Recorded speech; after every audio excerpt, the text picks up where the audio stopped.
My name is Callie and I'm 25. The bank took my parents' house yesterday while I stood in my own kitchen, staring at a lake view I'd worked 60-hour weeks to afford. We have nowhere to go. Mom sobbed into the phone, her voice cracking on each word. The foreclosure happened so fast. We lost everything, honey. Where are you watching from today? Drop your location in the comments below and hit that like and subscribe button if you've ever felt guilty for having more than your family. You'll definitely want to stick around for what happened next. 4 months earlier, I'd been standing in this same kitchen, champagne in hand, celebrating the closing on my dream house. 3 bedrooms, 2 baths, and that million-dollar view of Lake Tahoe. The real estate agent had called it perfect for entertaining and a growing family. She wasn't wrong. I was engaged to Marcus, planning our wedding, dreaming of children who'd grow up swimming in that crystal-clear water. But dreams have a way of shifting when family crisis hits. Dad had lost his construction management job, right when Mom's cancer diagnosis came through. The double blow demolished their finances faster than a wrecking ball. Medical bills stacked up like dominoes, and the bank had zero patience for late mortgage payments. Just temporarily, Dad assured me when I offered them my spare rooms. His pride was wounded, but not broken. Until we get back on our feet. Maybe rent a small apartment closer to town. I was radiating happiness, practically bouncing as I showed them around. Take the master guest room, it has the best morning light. Mom needs that for her recovery. And Dad, you can use the 3rd bedroom as an office while you job hunt. Mom cried when she saw the room. But these were good tears. Relief tears. You're saving our lives, sweetheart. We'll pay you back every penny once things turn around. Marcus wrapped his arm around my waist as we watched my parents explore their temporary sanctuary. You're amazing, he whispered. But remember, this is just until they get settled elsewhere. We need our space for married life. I nodded eagerly. Of course, this was temporary. This was my rescue mission, not a permanent housing solution. My parents had always been independent, proud people. They'd hate imposing on their daughter longer than absolutely necessary. The first week felt like a sleepover. Mom cooked elaborate dinners to show her gratitude. Dad fixed the squeaky hinge on my front door and organized my garage. My younger brothers, Jake and Ryan, 16 and 17, were thrilled to be living so close to the lake. They helped carry boxes, mowed my lawn without being asked, and Ryan even offered to help with wedding planning. This is what family does, Mom said, squeezing my hand over dinner. We take care of each other. I felt like a superhero, swooping in to save the day with my perfect timing and perfect house. But here's what I didn't realize yet. Sometimes the people you rescue don't actually want to be saved. Sometimes they just want a more comfortable place to land. The bills started arriving in my mailbox during week 3. Not unusual amounts at first. An extra 100 here and there for groceries, utilities creeping upward with 4 additional people showering and doing laundry. Normal adjustments for a temporarily larger household. What wasn't normal was Dad's sudden interest in my basement. This space is wasted, he announced one Saturday morning, standing in my unfinished basement with a measuring tape. I could set up a proper workshop down here. Maybe get back into furniture restoration while I'm looking for construction work. Before I could process his request, he'd already started sketching plans on the back of an envelope. It would only be temporary, Mom added quickly, reading my hesitation. Just until we find our own place. And he'd pay for any modifications, of course. Of course they would. Except Dad was unemployed and Mom was on disability. Where exactly would this payment money come from? But I was still operating under the delusion that this arrangement had an expiration date. Sure, I said. Just keep it simple. Nothing permanent. Within a week, Dad had transformed my basement into a professional-grade workshop. Not simple modifications, permanent ones, industrial lighting, ventilation systems, workbenches bolted to the concrete floor. He'd somehow acquired thousands of dollars worth of equipment while supposedly being broke. Where did all this come from? I asked, running my hand along a beautiful new router table. Your Uncle Frank was getting rid of equipment, Dad said, not meeting my eyes. Lucky timing. Right. Lucky timing seemed to follow my parents everywhere these days. Jake and Ryan had enrolled in the local high school, just until we move. Their friends started hanging out at my house every afternoon, treating my kitchen like a snack bar and my living room like their personal gaming lounge. Boys will be boys, Mom laughed when I mentioned the noise levels. At least they're not on the streets getting into trouble. Meanwhile, my own routines were disappearing. I couldn't work late anymore because the boys stayed up until midnight playing video games in the living room. I couldn't have friends over without my parents inserting themselves into every conversation. I couldn't walk from my bedroom to the kitchen in my pajamas without considering whether I was appropriately dressed for family breakfast. My house was becoming their house, one small invasion at a time. Marcus noticed the change immediately. "This isn't working," he said during one of our increasingly rare date nights. "I can't even kiss you properly in your own kitchen without your mother asking if we want coffee." "It's temporary," I insisted, the phrase becoming my daily mantra. "They'll find their own place soon." He raised an eyebrow. "When?" "Your dad seems pretty settled in that basement kingdom he's built." I wanted to defend my family, but the words felt hollow. Dad did seem remarkably comfortable for someone who was supposedly desperate to move out, and Mom had started rearranging my furniture to create better conversation areas. That night, I found myself calculating expenses on my laptop. Groceries had tripled. The utility bills were approaching ridiculous levels. I was working overtime to cover costs that hadn't existed 4 weeks ago. But family helps family, right?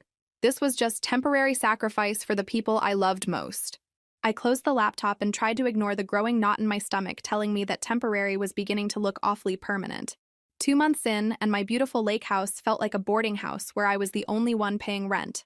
Mom's temporary furniture started appearing piece by piece. A curio cabinet in my dining room to display her china collection.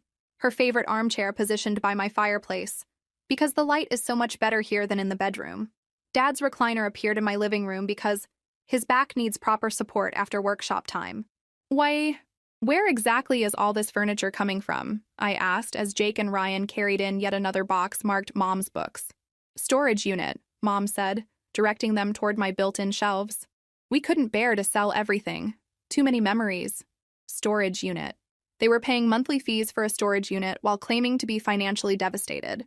The math wasn't adding up, but questioning it felt cruel while Mom was still recovering from chemo. The breaking point came during my dress fitting. I was standing on the pedestal at the bridal salon, watching the seamstress pin my hem, when Mom launched into her latest financial crisis. "The insurance company denied another claim," she sighed, dabbing her eyes with tissue. "We owe the oncologist $8,000 by next month or they'll send it to collections." My reflection in the three-way mirror showed a bride-to-be, but all I could see was the exhausted woman working 12-hour days to keep everyone else afloat. "Maybe I can pick up more freelance projects," I heard myself saying. The seamstress glanced up. "Sweetie, you're getting married in 4 months. When are you planning this extra work? Between dress fittings and vendor meetings?" Good question. When was I planning anything wedding-related? Every evening was consumed with family dinners, family discussions, family needs. Marcus and I hadn't had a private conversation about our ceremony in weeks. "The wedding isn't going anywhere," Mom said dismissively. "Health comes first. Family comes first." Right, family first, which apparently meant my wedding came last. That evening, Marcus found me crying over wedding vendor contracts on my laptop. "What's wrong now?" He sat beside me on the couch but kept his voice low. My parents were watching television 10 feet away in what used to be our intimate living space. "I need to postpone the tasting at the country club, and maybe cancel the honeymoon deposit. Mom needs—" "Stop!" His voice was firmer than I'd ever heard it. "Callie, look at me." I turned away from the laptop screen. "This has to stop. Your family is consuming everything. Your time, your money, your energy, your happiness. And now they want your wedding too? It's just a postponement. We can reschedule." "Can we?" He gestured around my living room, now dominated by my father's recliner and my mother's collection of ceramic figurines. "Because it looks to me like they're settling in for the long haul. When's the last time anyone mentioned finding their own apartment?" I opened my mouth to answer and realized I couldn't remember. The conversations about temporary housing had simply stopped. "They need help," I whispered. "They need boundaries," Marcus corrected. "And we need our life back." From the kitchen came the sound of Jake raiding my refrigerator and Ryan turning up his music. My parents' voices drifted over from the TV area, planning Jake's upcoming birthday party. In my house, without consulting me. Marcus was right. But what was I supposed to do? Throw my sick mother and unemployed father onto the street? 6 months, I said finally. "Give me 6 months to figure this out." Marcus stared at me for a long moment. 6 months to figure out what, exactly? I didn't have an answer. Month 4 arrived with spring weather and my parents' declaration that they'd settled into a routine. Routine was an interesting word choice. What they'd actually done was divide up my house like we were college roommates, except college roommates split the bills. Dad controlled the basement and garage, where he'd started a small furniture repair business using my address. Customers dropping off antique chairs and damaged dressers at all hours. He proudly showed me the business cards he'd printed. Frank's Restoration, quality craftsmanship since 1985. No mention that this business was operating out of his daughter's home without her permission. It's bringing in some money, he beamed, showing me a handful of 20s. Maybe $50 last week. Every little bit helps, right? $50. While I was covering his family's grocery bills that easily topped 300 weekly. Mom had transformed my kitchen into her domain. My carefully organized spice rack was replaced with her collection of bulk seasonings from some discount warehouse. My minimalist countertops now hosted her bread maker, dehydrator, and a collection of ceramic canisters that add personality. You young people don't know how to make a house feel like a home, she said, arranging yet another doily under yet another decorative bowl. A house needs warmth, character. My house had plenty of character before she decided it needed her special touch. The boys had claimed the family room as their headquarters. Ryan's Xbox was permanently connected to my television. Jake's guitar amp lived in the corner, and their school backpacks were dumped by my front door every afternoon like they owned the place. Which apparently, they did now. We should talk about chores, I mentioned during dinner one night, trying to sound casual. Everyone living here should help maintain the house. 4 pairs of eyes stared at me like I'd suggested we sacrifice a goat. Sweetheart, Mom said carefully, your father and I are dealing with some serious health and employment issues. Adding stress about housework doesn't seem fair. And Jake and Ryan have school and sports, Dad added. Their education has to come first. Right. Everyone's priorities came before basic household responsibilities.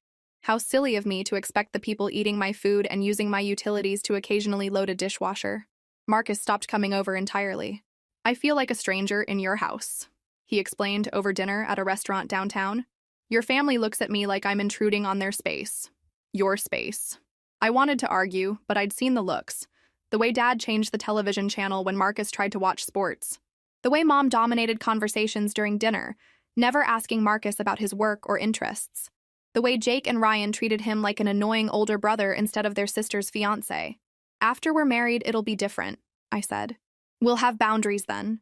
Marcus set down his fork. Down. Callie, honey, listen to yourself. After we're married? They're not planning to leave after your wedding. They're planning to stay through your wedding. What do you mean? I mean, they've never once mentioned looking at apartments. Never once talked about their move-out timeline. Never once discussed how this living arrangement affects our relationship. My stomach clenched, because he was absolutely right.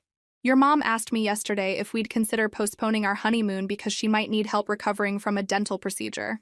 The breadstick in my hand crumbled, and, she what? A dental procedure, Callie, not emergency surgery, not a cancer relapse. Routine dental work that apparently requires her daughter to cancel her honeymoon.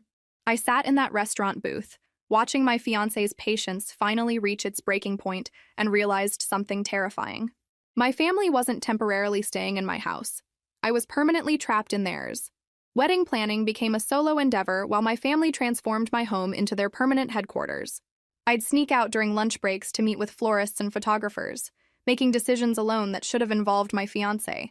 But Marcus had reached his limit of family-dominated evenings and awkward dinner conversations, where my parents treated him like a visitor instead of the man I was marrying.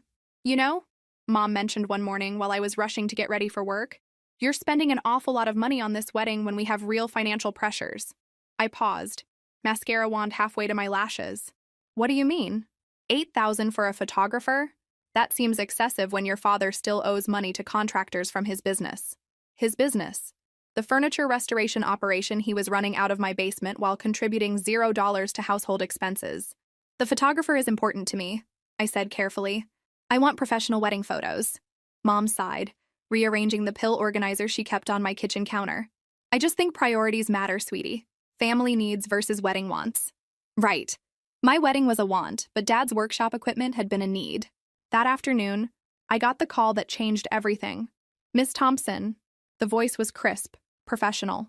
This is Janet from Mountain View Oncology. We need to discuss your mother's outstanding balance. My blood pressure spiked. Is she okay? Did something happen? She's medically fine, but we show an outstanding balance of $12,000 for her treatment. The insurance covered most costs, but the patient responsibility portion is past due. $12,000, not the $8,000 Mom had mentioned. And she'd said they owed the oncologist, but this was a different medical group entirely. Can you hold, please? I asked, my hand trembling as I put the phone down. I pulled up my online banking and started calculating. Over the past 4 months, I'd been covering groceries, utilities, household supplies, and random family emergencies. The numbers were staggering. nearly $15,000 beyond my normal monthly expenses. But my parents were receiving disability payments and unemployment benefits. Where was that money going? Miss Thompson? Janet's voice was patient but firm when I picked up again. Will you be able to make a payment today? Let me call you back. That evening, I attempted the most uncomfortable conversation of my adult life. We need to talk about finances, I announced during dinner. I need to understand where everyone's money is going. The table went silent. Forks suspended halfway to mouths, chewing stopped. Even Jake's constant foot tapping paused. That's a very personal question, Dad said finally. I think I've earned the right to ask personal questions, I replied, surprising myself with my directness. I've been covering household expenses for 4 months while everyone else's income remains a mystery. Your father's unemployment barely covers his medications, Mom said, her voice taking on that wounded tone that usually made me backtrack immediately. Not this time. What about your disability payments? What about the boys' jobs? Both Jake and Ryan worked part-time at local businesses. Those are for their personal expenses, Dad answered. Clothes, gas money, dating. Teenage boys have needs. Teenage boys have needs, but apparently engaged daughters have unlimited bank accounts. I can't cover the medical bills, I said finally. Not if I want to have any kind of wedding. The reaction was immediate and devastating. Mom's eyes filled with tears. Dad's face darkened with disappointment. Jake and Ryan shifted uncomfortably, suddenly fascinated by their plates. After everything we've been through, Mom whispered, you're choosing a party over your family's health. A party. My wedding was a party in her mind. It's not choosing, I protested, already feeling myself weakening under their collective disappointment. It's just, I need some limits. But the damage was done. The rest of dinner was conducted in wounded silence while I sat there feeling like the most selfish daughter in the world. Later that night, I found myself researching personal loans and credit card cash advances. Maybe I could find the money somewhere. Maybe I could make this work without choosing between my family and my future. Maybe I was the problem. 3 weeks before my wedding, everything fell apart with a single phone call I was never supposed to hear. I was working late at the office, trying to catch up on projects I'd been neglecting while managing family crises. Around 7 p.m., I realized I'd forgotten to ask what Mom wanted for dinner, so I called the house. Dad answered on the second ring. Hello? Hey, Dad, it's me. What should I pick up for dinner on my way home? Steaks would be good. Get those ribeyes from that fancy market you like. Fancy ribeyes. For the family that couldn't afford their medical bills. Okay, I'll grab some vegetables too. See you. Hang on. Dad's voice became muffled as he turned away from the phone. I heard him talking to someone in the background, his voice carrying that tone people use when they think they're private. What I heard next stopped my world entirely. She's a burden on our lives. Dad's voice came through crystal clear. He thought he'd hung up, but the call was still connected. Working all those hours, always stressed, always asking questions about money. I wish she would just disappear. Mom's voice joined in. Move away or something. We were doing fine before she started playing savior. My hand started shaking so violently I nearly dropped the phone. The house is perfect, though, Dad continued. Best thing that ever happened to us was that foreclosure. Got us upgraded living for free. And she's so guilty about everything, she won't even fight back when we ask for money. It's like having a personal ATM that cooks dinner. They were laughing. Actually laughing about how easily they'd manipulated me. Think she'll go through with the wedding? Mom asked. Doesn't matter, Dad replied. Marcus will move in here too, or she'll break up with him. Either way, we keep the house situation. I hung up so hard my desk lamp rattled. For 10 minutes, I sat in my office chair, staring at nothing, feeling everything I'd believed about my family crumble like a demolished building. They didn't see me as their daughter. They saw me as a resource to be exploited. They weren't grateful for my help. They thought they deserved it. They didn't love me. They loved what I provided. My phone buzzed with a text from Marcus. How was your day? Miss you. I stared at that message for a long time. Marcus, who'd been begging me to see what I'd been too guilty to acknowledge. Marcus, who'd watched me destroy my own happiness to please people who viewed my kindness as weakness. I typed back, Can you meet me? We need to talk. Important. An hour later, we sat in his truck outside my office building while I told him everything I'd overheard. His face went through a dozen expressions. Anger, sadness, relief, determination. I'm so sorry, he said finally, pulling me against his chest. But I'm also not surprised. What do I do? I whispered into his shirt, breathing in his familiar scent for the first time in weeks without feeling rushed or guilty. Remember that job offer I got in Colorado? His voice was gentle but excited. The construction management position in Denver? I pulled back to look at him. The one you turned down because of my situation? They called yesterday. Position still available. Better salary, company housing assistance, fresh start. He cupped my face in his hands. Come with me, Callie. Let's get married and build our own life somewhere they can't touch it. For the first time in months, I could actually see a future that belonged to me. What about the house? Sell it. Take the money and run. Sell it. The idea was so simple, so obvious. I wondered why it had never occurred to me before. Because I'd been raised to believe that family mattered more than my own happiness. That sacrifice was noble and boundaries were selfish. But sitting in Marcus's truck, still hearing my parents' cruel laughter in my memory, I finally understood the difference between love and exploitation. Let's do it, I said, and meant it completely. This time tomorrow, my real life would finally begin. The next morning, I woke up with a clarity I hadn't felt in months. While my family slept in their claimed territories throughout my house, I sat at my kitchen table with my laptop and started researching Denver real estate agents. If I was going to disappear, I needed to do it right. I called in sick to work, first time in 2 years, and drove to the most expensive real estate office in town. The kind of place that handled million-dollar lake properties for people who knew how to keep their mouths shut. I need to sell quickly and quietly, I told Rebecca Martinez, a sharp-eyed agent who didn't blink when I explained my timeline requirements. The current occupants can't know it's on the market. Difficult family situation? She asked with the practiced neutrality of someone who'd seen everything. You could say that. Rebecca nodded. We can list it as by appointment only and schedule showings when they're out. With a property this nice and the current market, we should have offers within days. That afternoon, while Dad was in his basement kingdom and Mom was at her weekly doctor's appointment, I signed the listing agreement. Rebecca took professional photos of my beautiful home, carefully editing out all traces of my family's invasion. The listing went live at midnight with a price that would guarantee quick action. What do you think it's worth? Marcus asked over dinner at a restaurant across town, far from any place my family might randomly appear. Enough for a house in Denver and a wedding that's actually ours. I felt lighter than I had in months, like someone had finally untied the anchor dragging me underwater. My phone buzzed with a text from Jake. Where are you? Mom made your favorite pasta. My favorite pasta. The one I'd specifically asked her to stop making because it reminded me of my ex-boyfriend from college, but she kept preparing it because she liked it. Coming home, I texted back, though home was starting to feel like a foreign concept. The irony wasn't lost on me. I'd worked overtime for months to support a family that saw me as their personal bank account, while secretly planning to escape with the very house money they thought belonged to them too. When I walked through my front door that evening, the scene was perfectly staged. Dad emerged from his workshop with sawdust in his hair, playing the part of the hard-working patriarch. Mom bustled around the kitchen, the devoted wife managing everyone's dinner. Jake and Ryan were doing homework at my dining table, the responsible students focused on their education. All of it funded by me. All of it performed for my benefit. There's my working girl, Dad said, clapping me on the shoulder.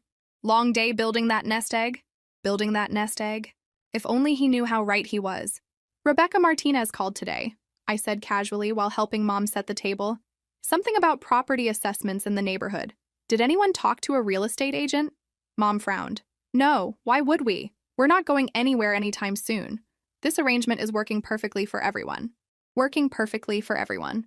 That was certainly one way to describe financial parasitism. During dinner, they chatted about their weekend plans with an enthusiasm that made my blood pressure spike. Jake's birthday is coming up, Mom announced. We're thinking of taking the boys skiing up at North Star. Make it a long weekend celebration. Skiing? I set down my fork. That's expensive. Oh, we found a great deal, Dad said quickly. Package includes lift tickets and equipment rental. Sometimes you have to invest in family memories. Right. The family that owed $12,000 in medical bills had found money for a luxury ski weekend. The same family that needed me to cover grocery bills was planning a mountain resort vacation. How much is this great deal? I asked. Don't worry about it, sweetie. Mom patted my hand. We've been saving up. Besides, the boys work so hard in school. They deserve some fun. They deserve some fun, but I deserve to fund their lifestyle indefinitely. When are you planning to go? The question came out sharper than intended. This weekend, Ryan said excitedly. 3 days of perfect powder, according to the weather report. This weekend. While I'd been planning my escape, they'd been planning their getaway. The timing was almost too perfect to believe. After dinner, I retreated to my bedroom and called Rebecca. Any interest yet? I asked, though the listing had only been live for 6 hours. 3 showings scheduled for tomorrow, 2 more on Saturday. One buyer is flying in from San Francisco specifically to see it. Cash offer potential. Can you schedule them all for this weekend? The occupants will be out of town. Perfect. I'll make it happen. As I hung up, I heard Jake and Ryan arguing about snowboard versus ski rentals in the living room below. The casual way they discussed expense details for a trip they supposedly couldn't afford would have been impressive if it wasn't so infuriating. That night, I lay in bed listening to my family plan their vacation with money they claimed not to have, while I planned my liberation with money they'd assumed would always be available. Sometimes justice has a sense of humor. Friday morning arrived with Mom bustling around my kitchen, packing snacks for their ski trip like she was organizing a military operation. "I made extra sandwiches in case you get hungry while we're gone," she called out, stuffing a cooler with enough food to feed a small army. "There's leftover casserole in the fridge, and I picked up that ice cream you like." Taking care of me. How thoughtful of someone who'd called me a burden 3 days ago. "Have fun," I said, watching Dad load their luggage into the car I'd been making payments on. "Drive safely." "We'll miss you, honey." Mom hugged me tight, and for a split second, I almost felt guilty about what I was planning. Almost. Then Jake emerged from the house wearing brand new ski gear that probably cost more than my monthly grocery budget, and the guilt evaporated entirely. "Sweet jacket," I commented. "Yeah. When did you get that?" "Yesterday," he grinned. "Dad said I needed proper gear for the mountain. Can't have me looking like a beginner up there. Can't have him looking like a beginner. But they could have me looking like an idiot for believing their sob stories about financial hardship." I waved goodbye from my front porch as they drove away in their packed car, heading for a weekend that would cost more than most people's monthly rent. The same people who'd been crying poverty for 4 months while I worked overtime to keep them comfortable. The irony was delicious. While they were enjoying their luxury vacation, I'd be conducting the business transaction that would finally free me from their manipulation. Rebecca called 30 minutes later. "The San Francisco buyer wants to see it at noon," she said. "Can I bring him by?" Perfect timing. I spent the morning erasing evidence of my family's occupation, packed away Mom's doilies and ceramic collections, stored Dad's scattered business papers, cleared Jake and Ryan's gaming equipment from the living room. For the first time in months, my house looked like mine again. The buyer was exactly what Rebecca had promised. Serious, qualified, and holding a pre-approval letter that made my realtor's eyes light up like Christmas morning. "The lake access is private?" he asked, standing on my deck overlooking the crystal-clear water. "Completely private. Your own sandy beach. Perfect for kids or just peaceful mornings." He walked through each room, taking notes, asking intelligent questions about systems and maintenance. In the basement, he paused at Dad's elaborate workshop setup. "This is impressive. Does the equipment convey with the property?" I thought about Dad's pride in his tools, his business cards with my address, his assumption that he could operate indefinitely out of my basement. "No," I said. "The current occupant will be removing all personal items." By 3 p.m., I was signing a purchase agreement for $20,000 over my asking price, with a cash close in 18 days. The buyer wanted the house for his growing family, kids who would actually belong there instead of treating it like a free hotel. "Congratulations," Rebecca said, shaking my hand. "You just made the fastest sale I've handled this year." I thought I'd feel elated, but instead I felt hollow. Relief mixed with sadness, mixed with anticipation of the storm that was coming. That evening, I called Marcus with the news. $950,000, I said, still not quite believing the number. "Holy shit, Callie. That's enough for a house in Denver and a wedding and a honeymoon and probably a car, too. And student loan payoff and an emergency fund and maybe even a down payment on that photography studio I've always wanted to open." For the first time in months, I was making plans that had nothing to do with other people's needs and everything to do with my own dreams. "When do they get back from skiing?" Marcus asked. "Sunday night. I'll tell them Monday morning." "You sure you want to do it face to face? After what you heard them say?" I'd been debating that question all week. Part of me wanted the confrontation, wanted to see their faces when they realized their golden goose had flown the coop, but a bigger part of me was just exhausted from months of manipulation and guilt trips. "Maybe not," I said finally. "Maybe they don't deserve an explanation." They definitely don't deserve an explanation. Sunday evening, I watched them return from their vacation, laughing and sunburned, carrying shopping bags full of resort souvenirs. Jake was sporting expensive sunglasses, Ryan had a new hoodie with the North Star logo, and my parents looked more relaxed than I'd seen them since before Dad lost his job. Funny how a weekend of luxury skiing could cure financial stress so effectively. "How was your weekend, sweetie?" Mom asked, hugging me while still wearing her designer ski jacket. Did you miss us? It was very productive, I said truthfully. I got a lot accomplished. Good for you, Dad said, already heading toward his basement workshop. Back to the grind tomorrow. Back to the grind. If only he knew that tomorrow would bring a very different kind of grinding. What do you think will happen next? Drop your predictions in the comments below, and don't forget to hit that subscribe button if you've ever had to make a difficult decision about toxic family members. Monday morning, I called in sick to work for the second time in a week. My family had already settled back into their comfortable routines. Dad in his workshop, Mom rearranging my kitchen to suit her preferences, Jake and Ryan getting ready for school in the bedrooms they'd claimed as their own. While they lived their lives in my house, I was about to reclaim my life entirely. The moving truck arrived at 8 a.m., just after Jake and Ryan left for school. I'd hired professionals and paid extra for speed and discretion. 3 hours to pack everything that mattered and load it into the truck heading for Denver. My clothes, my personal photos, my grandmother's jewelry, the few pieces of furniture that held real meaning. I left behind everything my family had infiltrated. The kitchen appliances Mom had replaced with her versions, the living room furniture Dad had rearranged for better television viewing, the expensive linens I'd bought that were now permanently stained with their lives. They could keep it all.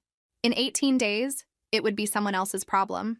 The hardest part was listening to them go about their morning routines, while I systematically erased myself from the house. Mom humming in the kitchen as she made Dad's coffee.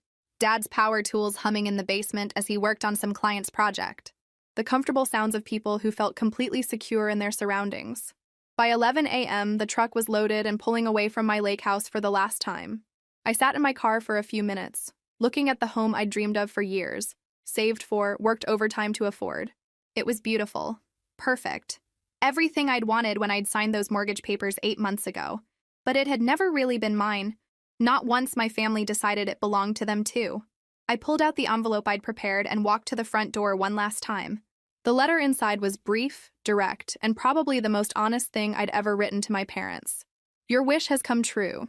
The house has been sold, and your burden is leaving your lives. You have 20 days to vacate the property and find your own housing. Don't try to contact me. I slipped the envelope under the door, got back in my car, and drove toward the highway that would take me to my new life. 3 hours later, I was crossing into Nevada when my phone started ringing. Mom's number. I watched it go to voicemail, then ring again immediately. Dad's number this time. Then Mom again. Then the house phone. Then Jake's cell. Then Ryan's cell. Then Mom again. By the time I stopped for gas in Reno, I had 17 missed calls and 12 voicemail messages. I listened to the first one.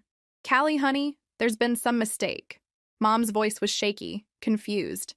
We came home and found this crazy letter about selling the house. Someone's playing a terrible joke. Call us back immediately. I deleted it without listening to the rest. The next message was Dad, his voice sharp with authority. Whatever game you're playing, it ends now. Get back here and explain what this letter means. You can't sell a house with occupants. That's illegal. Actually, Dad, it's completely legal when the occupants aren't on the deed and have no lease agreement. But thanks for playing. I blocked all their numbers and continued driving. Marcus was waiting for me at our hotel in Denver, champagne chilling and takeout containers from my new favorite restaurant spread across the small table. How do you feel? He asked, wrapping his arms around me as I collapsed into his chest. Free, I said, and meant it completely. Terrified, but free. Any regrets? I thought about Jake's new ski jacket, Ryan's casual attitude about expensive equipment, Mom's designer resort wear, Dad's fully equipped workshop. I thought about months of working overtime while they lived comfortably on my dime. I thought about their laughter when they called me a burden they wished would disappear. Not one. My phone buzzed with notifications from Facebook, Instagram, and email as they found other ways to contact me. I turned it off completely. Tomorrow, we start looking at houses, Marcus said, refilling my champagne glass. Our house, our rules, our life. Our mortgage payment that we split equally, I added with a grin. Our grocery bills that we budget together. Our utility costs that we monitor responsibly. Our furniture that stays where we put it. We toasted to our future, and for the first time in months, I felt like I was drinking to celebrate my own life instead of drowning my frustrations. That night, I slept better than I had in months, knowing I was 500 miles away from people who saw my love as weakness and my kindness as an invitation to take advantage. The next chapter of my life was about to begin, and this time I was writing it myself. The voicemails kept coming for 3 days, even though I'd blocked their primary numbers. Somehow they found ways to reach me. probably using friends' phones, workplace numbers, even what sounded like a payphone in one desperately scratchy message. I didn't listen to most of them, but the few I accidentally heard told the whole story. Day 1. Confusion and disbelief. This has to be a mistake. Callie would never do something this cruel. Day 2. Anger and threats. We'll contest this sale. You can't abandon your family. We'll sue you for everything. Day 3. Bargaining and manipulation. We know you're hurt, but we can work this out. Come home and we'll discuss reasonable boundaries. Reasonable boundaries. That was rich coming from people who'd turned my home into their personal kingdom without asking permission. But the message that finally made me laugh out loud came from Jake on Thursday morning. Callie, this isn't fair. We're basically homeless now. How are we supposed to find a place to live in 20 days? And I have finals coming up. You're ruining my education. Your education, Jake, that I'd been subsidizing while you spent your job money on ski equipment and video games. The education that was supposedly so important, my wedding had to take a backseat to your family's financial needs. Marcus found me deleting voicemails while drinking coffee in our hotel room. Still coming? He asked, sitting beside me on the bed. 23 new messages since yesterday. They're getting creative with the guilt trips now. What's the latest strategy? Apparently, I'm single-handedly destroying Jake's academic future and Ryan's sports opportunities. Also, Mom might have a stress-induced heart attack, and Dad's unemployment benefits are being delayed due to bureaucratic complications. The greatest hits collection. The best part is they're staying in my house while sending these messages. Eating food from my refrigerator, using utilities I'm still paying for until closing, sleeping in beds I bought, and somehow I'm the villain in this story. My phone rang again. This time it was a number I didn't recognize with a local area code from back home. Against my better judgment, I answered. Hello? Callie? Thank God. It's Susan from next door. My neighbor. They were recruiting my neighbors now. Susan, I'm sorry they dragged you into this. Honey, are you okay? Your parents are telling everyone you had some kind of breakdown. They're saying you disappeared without warning and left them homeless. I closed my eyes. Of course they were playing the victim card to the neighborhood. Susan, I'm fine. And they're not homeless. They have 20 days to find their own place, which is more notice than most people get. But they said, your father mentioned they were helping you with mortgage payments? The lies were spreading faster than wildfire. Susan, I've been supporting 4 adults for months while they lived in my house rent-free. They never paid a dime toward my mortgage. Silence on the other end. I have to ask, Susan said carefully, because your mother was crying pretty hard. Is it true you sold the house without telling them? I sold my house, yes. The house I own, that I pay for, that has only my name on the deed. Oh, another pause. She made it sound like you were all living there together as a family arrangement. We were, until I found out they saw me as a burden they wished would disappear. Jesus, Callie, I'm so sorry, I had no idea. After I hung up, I realized this was probably happening all over my old neighborhood. My parents were telling anyone who'd listen that their poor, unstable daughter had cruelly abandoned her loving family. The narrative would stick too. People love a good victim story, especially when it involves ungrateful children and suffering parents. But for the first time in months, I didn't care what people thought. The people whose opinions mattered, Marcus, my real friends, my coworkers who'd watched me struggle, they knew the truth. You know what the crazy part is? I told Marcus as we drove around Denver looking at potential neighborhoods. I actually feel guilty. Like maybe I should have given them more warning, more time to adjust. Callie, they had 4 months to adjust. 4 months to look for their own place, to contribute to expenses, to treat you like family instead of a resource. They chose not to. I know that logically. And emotionally, I feel like the worst daughter in the world. That's because they trained you to feel that way. Every time you set a boundary, they made you feel selfish. Every time you asked for respect, they made you feel unreasonable. That programming doesn't disappear overnight. He was right. I'd been conditioned to believe that good daughters sacrifice everything for family harmony. That love meant never saying no, never prioritizing my own needs, never expecting reciprocity. But sitting in that car, looking at houses where Marcus and I might build our actual life together, I realized something important.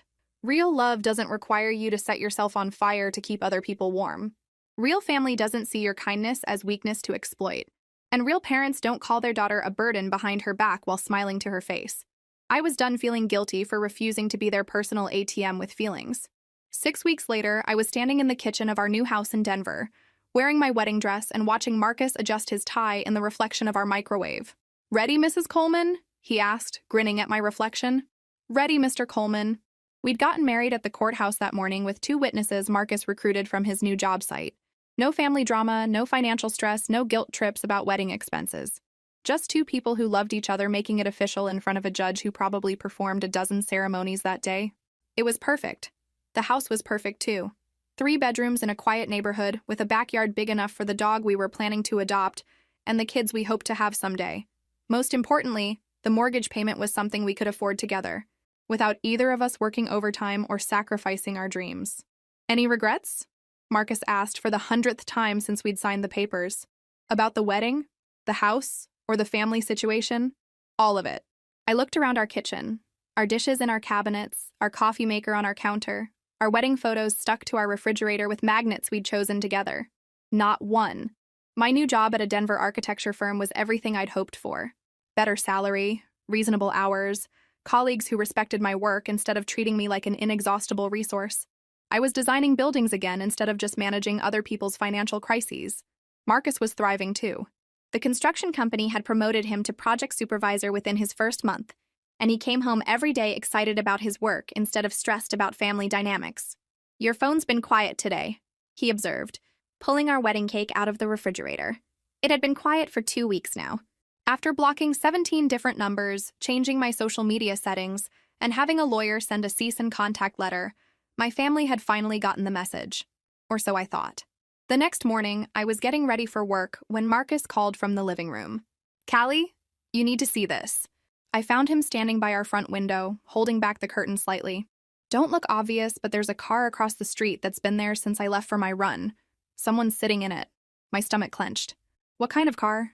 Blue Honda Civic. Colorado plates, but it looks like a rental. Jake drove a blue Honda. But Jake was supposed to be in California, finishing his senior year at the high school near my old house. I peeked through the curtain and felt my blood pressure spike. It was definitely Jake, and he was staring directly at our front door. How did he find us? Social media, public records, does it matter? Marcus was right. How Jake had tracked us down was less important than what to do about it. I'm calling the police, I said, reaching for my phone. Wait. Marcus caught my hand. Let me talk to him first. He's just a kid, and he came a long way. Maybe he just needs closure. Against my better judgment, I let Marcus walk outside. I watched from the window as he crossed the street and approached Jake's car. They talked for about 5 minutes before Jake drove away. What did he say? I asked when Marcus came back inside. He wanted to apologize. Ryan drove him here, but Jake wanted to talk to you alone. Said your parents have been fighting constantly since you left, and your dad lost his workshop clients because he had to move out of your basement. Your mom's been crying every day. And he's starting to understand why you did what you did. Apparently living with your parents without you there to buffer everything has been educational. I felt a pang of sympathy for Jake, but not enough to regret my decision. What else? He asked if there was any way to fix things, if you'd consider talking to them. What did you tell him? I told him that bridge was burned, but maybe someday there could be a new one. Different terms, different boundaries. Marcus was probably right. Jake and Ryan were victims of our parents' manipulation too, in their own way. They'd been raised to believe that family meant unlimited access to each other's resources and unlimited forgiveness for bad behavior. Maybe someday, when they were adults living their own lives, we could have some kind of relationship, but not today. Not while they were still living under my parents' roof and dependent on their version of reality. I'll send him a letter, I decided. Let him know I don't hate him, but I can't have a relationship with any of you while mom and dad are still controlling the narrative. That seems fair. That afternoon, I wrote the most difficult letter of my life. I explained to Jake that I loved him and Ryan, but I couldn't expose myself to further manipulation from our parents. I told him that if he ever wanted to understand my side of the story, he could contact me after he turned 18 and was living independently. I mailed it to his school address and tried to put the whole thing behind me. 3 months later, I got an email from Ryan. Jake showed me your letter. I think I get it now. Mom and Dad are talking about moving in with Uncle Frank because they can't afford their own place. But they just bought a new entertainment center and Dad's looking at truck catalogs. It doesn't add up. Maybe we can talk when I graduate? Maybe we could. But that was a bridge for the future, not the present. 2 years later, I was in my garden planting tomatoes when Marcus brought me the phone. It's Jake, he said quietly. He says it's important. I wiped the dirt off my hands and took the call, my heart racing with possibilities. Good news. Bad news, family emergency, another manipulation attempt. With my family, anything was possible. Callie, it's Jake. I know you said to wait until I was 18, but something happened and I thought you should know. He sounded older, more serious than the kid who'd been demanding ski equipment 2 years ago. What happened? Dad had a heart attack. He's okay, but he's in the hospital and Mom's freaking out about medical bills. Again. I felt the familiar tug of guilt and obligation, but it was fainter now, like an old scar that aches when it rains but doesn't really hurt anymore. I'm sorry to hear that. Is he going to be okay? Yeah, doctors say it was mild. But Callie, they've been living with Uncle Frank for 8 months now. His wife is going crazy because they're doing the same thing to Frank's family that they did to you. I wasn't surprised. Leopards and spots, as they say. Mom keeps saying this is all your fault, Jake continued. That if you hadn't been so cruel and selfish, none of this would have happened. But Ryan and I have been talking, and we think maybe you had the right idea. Jake. No, let me finish. We lived with them for 6 months after you left, and it was hell. They fought constantly, blamed each other for losing your house, and made everything everyone else's fault. Ryan moved in with his girlfriend's family just to get away from the drama. I'm staying at school as much as possible. This was what I'd hoped for but never expected. My brother's beginning to see our parents' behavior clearly instead of through the lens of family loyalty. I'm proud of you for recognizing unhealthy patterns, I said carefully. That takes courage. Will you talk to them? Not for them, but for us? Ryan and I miss you, and we're tired of being in the middle of this family war. I looked out at my garden, my peaceful backyard, my life that I'd built from scratch after escaping their chaos. Did I want to invite any of that dysfunction back in? I'll think about it, I said finally. But Jake, you need to understand, if I have any relationship with Mom and Dad, it will be completely different from before. I won't be their financial backup plan or their emotional punching bag. I won't tolerate manipulation or guilt trips. And I won't let them treat Marcus with disrespect. I get it. And honestly, good for you. Someone needed to set boundaries with them years ago. After we hung up, I sat in my garden for a long time, thinking about family and forgiveness, and the difference between reconciliation and surrender. Marcus found me there as the sun was setting. So? He asked, settling beside me on the wooden bench he'd built last spring. I'm thinking about it. Limited contact, strict boundaries, maybe holiday cards and occasional phone calls, but only to maintain some connection with Jake and Ryan. And your parents? They're still my parents. I don't have to like them or trust them or support them financially, but I can probably manage to be civil for the sake of my brothers. That's very mature of you. 2 years of therapy will do that. We sat in comfortable silence, watching the Colorado sunset paint the sky in shades of orange and pink. Our dog, a rescued golden retriever named Scout, wandered over and flopped down at our feet with a satisfied sigh. This was my life now. Peaceful, predictable, built on mutual respect and shared responsibilities. Marcus and I split everything equally. Bills, chores, decisions, dreams. Nobody kept score because nobody was taking advantage. My parents had taught me what family shouldn't look like. Marcus had shown me what partnership could be. You know what's funny? I said, scratching Scout behind the ears. What? They got exactly what they wanted. I disappeared from their lives. They just didn't expect it to come with consequences. Do you think they've learned anything?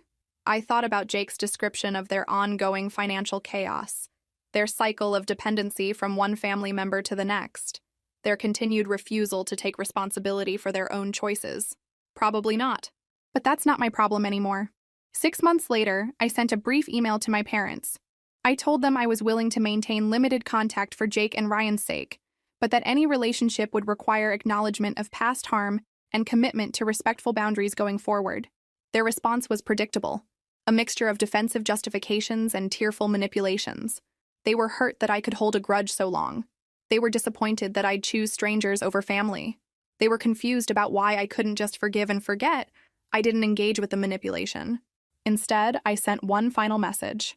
I'm available for civil conversation when you're ready to take responsibility for your actions. Until then, my contact will be limited to Jake and Ryan. That was 3 months ago.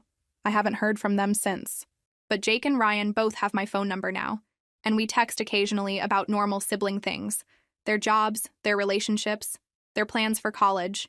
It's not the close relationship we might have had in a healthier family, but it's something, and something is enough. If this story resonated with you, make sure to like and subscribe for more stories about standing up to family manipulation and building the life you deserve.